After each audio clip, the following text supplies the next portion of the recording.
എളമക്കരയിൽ 1.5 മാസം പ്രായമുള്ള കുഞ്ഞിനെ കൊന്ന കേസിലെ 2 പ്രതികളെയും കോടതി റിമാൻഡ് ചെയ്തു. Aluva judicial first class magistrate കോടതിയാണ് 2 പ്രതികളെയും 14 ദിവസത്തേക്ക് റിമാൻഡ് ചെയ്തത്. ഡിസംബർ 20 വരെയാണ് പ്രതികളെ റിമാൻഡ് ചെയ്തത്. പ്രതിയായ അശ്വതിയെ കാക്കനാട് വനിതാ ജയിലിലേക്കും ഷാനിഫിനെ ആലുവ സബ് ജയിലിലേക്കും മാറ്റും. 1.5 മാസം പ്രായമുള്ള കുഞ്ഞിനെ ക്രൂരമായി കൊലപ്പെടുത്തിയ കേസിൽ കുട്ടിയുടെ അമ്മയെയും പങ്കാളിയെയുമാണ് ഒരു ദിവസം നീണ്ട ചോദ്യം ചെയ്യലിന് ശേഷം കഴിഞ്ഞ ദിവസം പോലീസ് അറസ്റ്റ് ചെയ്തത്. സാക്ഷിമൊഴികളും സാഹചര്യ തെളിവുകളും പരിമിതമായ കേസിൽ ശാസ്ത്രീയ തെളിവുകൾ പരമാവധി ശേഖരിച്ചാണ് പോലീസ് അന്വേഷണം.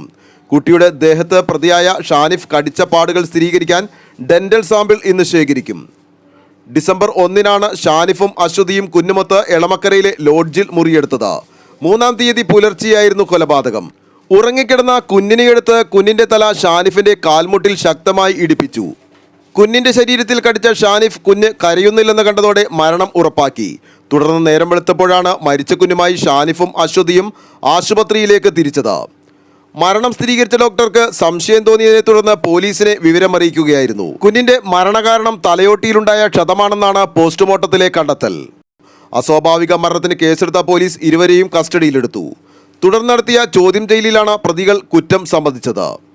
ആലുവ ലൈവ് ന്യൂസിനു വേണ്ടി സിദ്ദീഖ് കാരക്കാടിനൊപ്പം സനൂപ് കളമശ്ശേരി.